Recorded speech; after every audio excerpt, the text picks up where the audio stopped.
है। एक छोटे से गांव में एक पुराना विशाल घर था।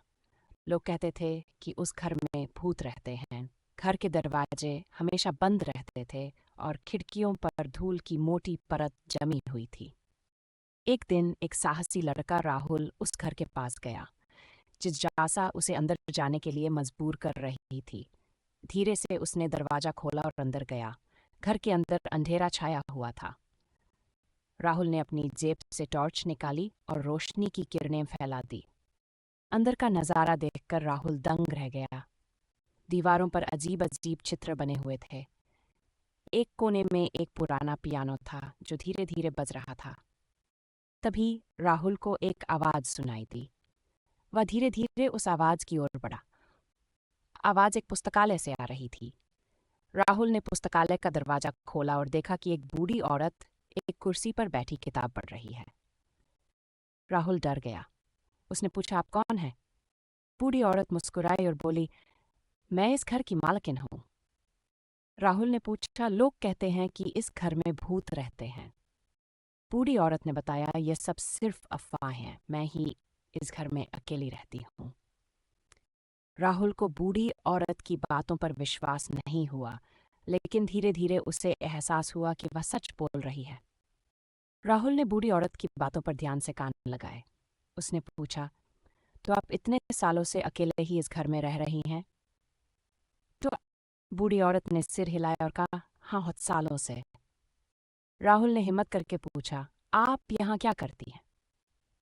बूढ़ी औरत ने एक गहरी सांस ली और कहा, मैं एक रहस्यमय किताब लिख रही हूँ। इस घर में मुझे वो शांति मिलती है जो मुझे कहीं और नहीं मिलती। राहुल और भी उत्सुक हो गया। उसने पूछा, वो किताब किस बारे में है? बूढ़ी औरत ने मुस्कुराते हुए कहा, वो किताब बहुत खास है। इसमें इस दुनिया के कई रहस्यों के जवाब छुपे हुए हैं। राहुल ने बूढ़ी औरत से किताब दिखाने के लिए कहा। बूढ़ी औरत ने एक अलमारी से एक पुराना बक्सा निकाला और उसमें से एक मोटी किताब निकाली। किताब का कवर चमड़े का बना हुआ था और उस पर अजीब अजीब निशान थे। राहुल ने किताब को ध्यान से देखा। उसे लगा कि किताब में कुछ जादुई शक्ति है।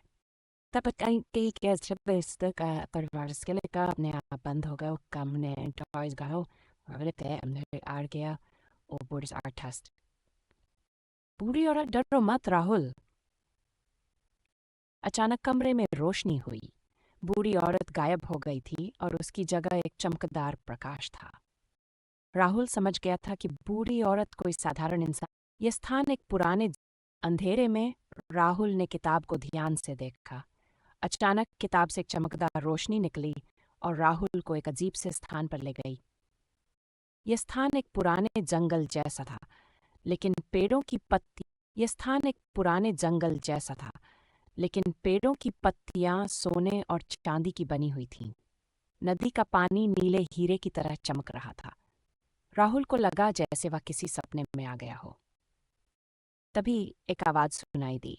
ये बूढ़ी औरत की आवाज थी। वह एक पेड़ के नीचे बैठी थी।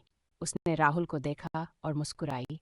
स्वागत है राहुल, उसने कहा, तुम इस किताब के रहस्य को जानने के लिए यहाँ आए हो? राहुल ने पूछा, ये जी क्या? बूढ़ी औरत ने कहा, यह किताब की दुनिया है, चीज संभव है।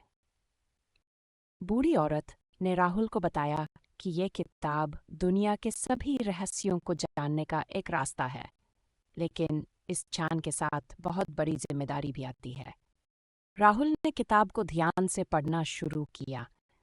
हर पन्ने पर कुछ नया रहस्य छिपा हुआ था। उसने ब्रह्मांड के बारे में, समय के बारे में और जीवन के अर्थ के बारे में जाना। जब राहुल ने किताब पढ़ना खत्म किया तो बूढ़ी औरत ने कहा, अब तुम इस जान को कैसे करोगे, ये तुम्हारे ऊपर है। राहुल ने सोचा और कहा, मैं इस जान का उपयोग दुनिया को बेहतर बनाने के लिए करना चाहता हूँ। बूढ़ी औरत मुस्कुराई और बोली, ये बहुत अच्छा है राहुल। अचानक एक तेज रोशनी चमकी और राहुल खुद को फिर से पुस्तकालय में पाया। बूढ़ी औरत गायब हो गई थी और किताब उसके हाथ में थी। राहुल ने किताब को अपने पास रख लिया और घर वापस चला गया। उसे पता था कि उसकी जिंदगी अब कभी पहले जैसी नहीं रहेगी। राहुल अपने कमरे में वापस आया। किताब को अपने हाथ में पकड़े हुए वह गहरी सोच में डूबा हुआ था। उसे समझ आ गया था कि उसके पास अब दुनिया को बदलने की ताकत है। अगले दिन राहुल ने किताब में लिखे ज्ञान का इस्तेमाल करके कुछ अद्भुत चीजें करना शुरू किया।